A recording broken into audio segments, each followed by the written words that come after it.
യേശുവെ പോലെ ആകുവാൻ be like Jesus. Weekly devotional തോട്ട്സിലേക്ക് സ്വാഗതം. ലിയോണാർഡോ ഡാവിഞ്ചി തന്റെ ഏറ്റവും പ്രശസ്തമായ അന്ത്യ അത്താഴം എന്ന ചിത്രം പൂർത്തിയാക്കിയ ശേഷം അത് പരിശോധിച്ച് അതിനെപ്പറ്റിയുള്ള അഭിപ്രായം പറയുവാൻ തന്റെ സുഹൃത്തിനെ ഏൽപ്പിച്ചു.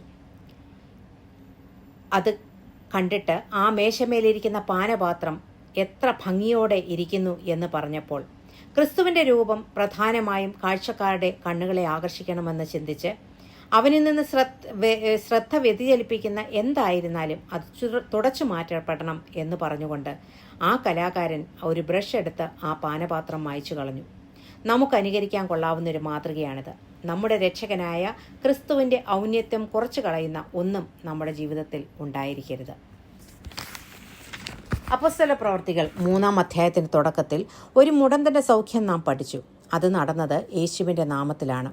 3-4 അധ്യായത്തിന്റെ പ്രത്യേകത യേശുവിന്റെ നാമത്തിൽ സൗഖ്യം, യേശുവിന്റെ നാമത്തിലുള്ള സുവിശേഷം, യേശുവിന്റെ നാമത്തിൽ കഷ്ടം സഹിക്കൽ, യേശുവിന്റെ നാമം മുഖാന്തരം ശക്തി എന്നിവയാണ്. യേശുവിന്റെ നാമം അവനെ തിരിച്ചറിയാൻ മാത്രമല്ല ഉപയോഗിച്ചത്, മറിച്ചത് അവന്റെ നാമത്തിൽ ശക്തിയും ഉദ്ദേശങ്ങളും യേശുവിന്റെ വ്യക്തിത്വവും ഉൾപ്പെട്ടിരിക്കുന്നു. 3-4 അധ്യായങ്ങളിൽ മുഖ്യ വ്യക്തി പത്രോസോ യോഹന്നാനോ സൗഖ്യം കിട്ടിയ വ്യക്തിയോ ന്യായാധിപ സംഘമോ ഒന്നുമല്ലായിരുന്നു.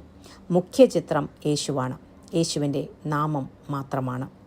യേശുവിനെ ക്രൂശിച്ചതോടെ അവനെ ഇല്ലാതാക്കി എന്ന് കരുതിയ യഹൂദന്മാർക്ക്, ന്യായാധിപ സംഘത്തിന്, മതപ്രമാണിമാർക്ക് വീണ്ടും ഇതാ യേശുവിൻ്റെ നാമത്തെ കൈകാര്യം ചെയ്യേണ്ടതായി വന്നിരിക്കുന്നു.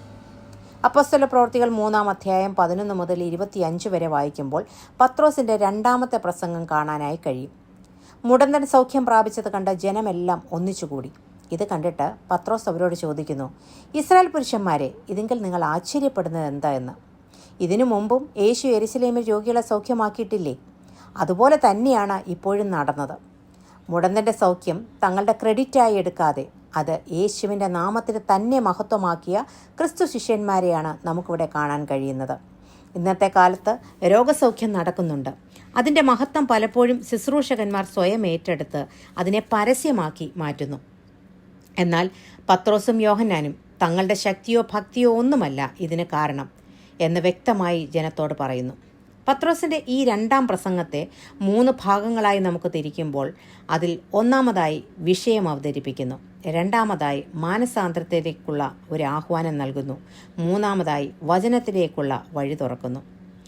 1-ാമതായി വിഷയം സൗഖ്യമായത് എങ്ങനെ എന്നതിനെപ്പറ്റി വ്യക്തമാക്കുകയാണ്. സൗഖ്യം യേശുവിൻ്റെ നാമത്തിൽ തന്നെയാണ് നടന്നത്. യേശുവിനെ ദൈവത്തിൻ്റെ ദാസനെന്ന് പത്രോസ് പറയുന്നുണ്ട്.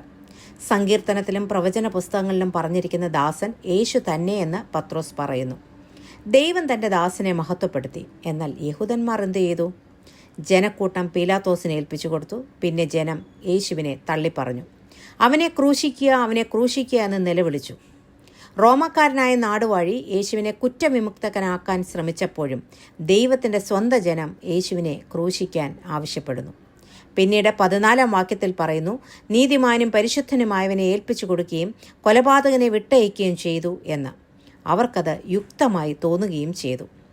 ജീവൻ നൽകുന്നവനാണ് ക്രിസ്തു, ജീവദായകനാണ് ക്രിസ്തു എന്ന് പറയുന്നുണ്ട്. എത്ര വ്യക്തതയോടെയാണ് പത്രോസ് പറയുന്നത്! ജീവൻ്റെ ഉറവിടത്തെ മരണത്തിനേൽപ്പിച്ച വ്യർത്ഥമായ ശ്രമമാണ് വാസ്തവത്തിൽ യഹൂദന്മാർ ചെയ്തതെന്ന്. എന്നാൽ ദൈവം അവനെ മരിച്ചവരിൽ നിന്ന് എഴുന്നേൽപ്പിച്ചു. 2-ാമതായി മാനസാന്തരത്തിലേക്കുള്ള ഒരു ആഹ്വാനം നൽകുകയാണ്. കാൽവരി ക്രൂശിൽ യേശുവിൻ്റെ അവസാനമെന്ന് എല്ലാവരും കരുതി. എന്നാൽ ശൂന്യമായ കല്ലറ എന്നത് തൻ്റെ പുത്രനെക്കുറിച്ചുള്ള ദൈവത്തിൻ്റെ ഹിതമായിരുന്നു. എന്തുകൊണ്ടാണ് പത്രോസ് യഹൂദന്മാരുടെ മേൽ കുറ്റം ചുമത്തുന്നത്? തങ്ങൾ തള്ളിപ്പറഞ്ഞ അല്ലെങ്കിൽ ക്രൂശിച്ച യേശു ഇന്നും ജീവിച്ചിരിക്കുന്നു എന്നവർ അറിയേണ്ടതിന്, തങ്ങളുടെ പാപത്തെക്കുറിച്ച് ബോധ്യപ്പെടുത്താനാണ് ഈ വക കാര്യങ്ങൾ.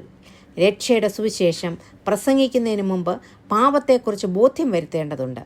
അതായത് രക്ഷയുടെ നല്ല വാർത്തയ്ക്ക് മുമ്പ് പാപത്തിൻ്റെ മോശമായ വാർത്ത നാം അവതരിപ്പിക്കണം. സൗഖ്യത്തിന് മുമ്പ് രോഗി രോഗത്തെപ്പറ്റി നന്നായി അറിഞ്ഞിരിക്കണം. 15-ാം വാക്യത്തിൽ പറയുന്നു, അതിന് ഞങ്ങൾ സാക്ഷികളാകുന്നു എന്ന്. ഏതിന്? ദൈവം യേശുവിനെ മരിച്ചവരുടെ നിന്ന് എഴുന്നേൽപ്പിച്ചു. അവൻ്റെ നാമമുഖാന്തരമാണ് ഇവിടെ സൗഖ്യം നടന്നത് എന്ന് ഉറപ്പിച്ചു പറയുന്നു. 3-ാമതായി വചനത്തിലേക്കുള്ള ആഹ്വാനം നാം കാണുന്നു. സുവിശേഷത്തിൽ നാം വായിക്കുന്നു, ശിഷ്യന്മാരുടെ അല്പവിശ്വാസം നിമിത്തമാണ് രോഗിയായ ഒരു പൈതലിന് സൗഖ്യം നൽകുവാൻ കഴിയാതിരുന്നത് എന്ന്. യേശു ഉയർത്തെഴുന്നേറ്റ ശേഷം അവരുടെ അവിശ്വാസത്തെ ശാസിച്ചു. അപ്പോസ്തലന്മാർക്ക് വിശ്വാസമുണ്ടെങ്കിൽ അവർക്ക് രോഗികളെ സൗഖ്യമാക്കുവാൻ തീർച്ചയായും കഴിയും എന്നതിന് തെളിവാണ് മുടന്തൻ്റെ സൗഖ്യം. തുടർന്ന് പത്രോസ് പറയുകയാണ്, നിങ്ങളുടെ പ്രമാണികളെപ്പോലെ നിങ്ങളും അറിയായ്മ കൊണ്ട് പ്രവർത്തിച്ചു. എങ്കിലും ഇപ്പോൾ സത്യമറിഞ്ഞ നിങ്ങൾ പാപത്തെക്കുറിച്ച് അനുതപിച്ച് യേശുവിൽ വിശ്വസിക്കുക. മനഃപൂർവ്വം ചെയ്ത പാപവും അറിയാതെ ചെയ്യുന്ന പാപവും തമ്മിൽ വളരെ വ്യത്യാസമുണ്ട്. എന്നിരുന്നാലും ക്രിസ്തു കഷ്ടമനുഭവിക്കുമെന്നത് സകല പ്രവാചകന്മാരും മുഖാന്തരം മുന്നറിയിച്ചതായിരുന്നു. എല്ലാ ഇസ്രായേലിനും രക്ഷിക്കപ്പെടണമെന്നാണ് ദൈവഹിതം. അത് സംഭവിക്കുക തന്നെ ചെയ്യും. വർഷങ്ങൾക്ക് മുമ്പ് തന്നെപ്പോലെ ഒരു പ്രവാചകനെ ദൈവം എഴുന്നേൽപ്പിക്കുമെന്നും ജനം അവൻ്റെ വാക്ക് കേൾക്കണമെന്നും മോശ പ്രവചിച്ചിരുന്നു. ആ പ്രവാചകൻ യേശുക്രിസ്തു തന്നെയെന്ന് വചനത്താൽ പത്രോസ് ഇവിടെ പ്രസ്താവിക്കുകയാണ്. ശമൂവേൽ തുടങ്ങിയ പ്രവാചകന്മാരും ഈ രക്ഷാകാലത്തെക്കുറിച്ച് പ്രവചിച്ചിരുന്നു. പൂർവ്വപിതാവായ അബ്രഹാമിനോട് ചെയ്ത വാഗ്ദത്തം ഇപ്പോൾ നിവർത്തിക്കപ്പെട്ടിരിക്കുന്നു. കാരണം ഈ കേൾക്കുന്നവരെല്ലാം തന്നെ അബ്രഹാമിൻ്റെ സന്തതികൾ തന്നെ. പത്രോസിൻ്റെ ഈ പ്രസംഗം അപൂർണമാണ് എന്ന് നമുക്ക് തോന്നിയേക്കാം. എന്നാൽ യേശുവിൻ്റെ നാമത്തിൻ്റെ പ്രഥമ സ്ഥാനവും യേശുവിലുള്ള ദൈവിക പദ്ധതിയുടെ നിവർത്തീകരണവും ജനനവും മരണവും പുനരുത്ഥാനവും സ്വർഗാരോഹണവും പുനരാഗമനവും ഈ പ്രസംഗത്തിൽ ഉൾപ്പെട്ടിട്ടുണ്ട്. അതുമാത്രമല്ല, മാനസാന്തരപ്പെടാനുള്ള ആഹ്വാനം നൽകുകയും ചെയ്യുന്നു. തുടർന്ന് വിശ്വസിക്കുക വഴി വാഗ്ദത്ത നിവൃത്തി പ്രാപിക്കാനും അനുഗ്രഹം പ്രാപിക്കാനും പത്രോസ് ജനങ്ങളോട് പറയുന്നു. തൻ്റെ രണ്ടാം പ്രസംഗവും എത്ര ഗംഭീരമായിട്ടാണ് പത്രോസ് നടത്തിയത്. നമ്മുടെയൊക്കെ പ്രസംഗങ്ങൾ ഇന്ന് ഭൗതിക നന്മ പ്രാപിക്കുന്നതും രോഗശാന്തിയും വിടുതലും മാത്രമായി ഒതുക്കി നിർത്താതെ വാസ്തവത്തിൽ ദൈവം ആഗ്രഹിക്കുന്ന തലത്തിലേക്ക് ഉയർന്നെങ്കിൽ മാത്രമേ യഥാർത്ഥ പാപബോധവും മാനസാന്തരവും നടക്കൂ. ജനം രക്ഷിക്കപ്പെടും. അല്ലാത്ത പക്ഷം ഈ മരുഭൂമിയിലെ അത്ഭുതവും മന്നയും കാടപ്പക്ഷിയും അനുഭവിച്ച് തൃപ്തി പ്രാപിച്ച് കനാനിൽ കടക്കാൻ കഴിയാതെ പോയ പൂർവ്വപിതാക്കന്മാരെ പോലെ നാമും ആയിത്തീരും എന്ന മുന്നറിയിപ്പ് നൽകിക്കൊണ്ട് ഈ ധ്യാനചിന്ത ഇവിടെ അവസാനിപ്പിക്കുന്നു. God bless you all.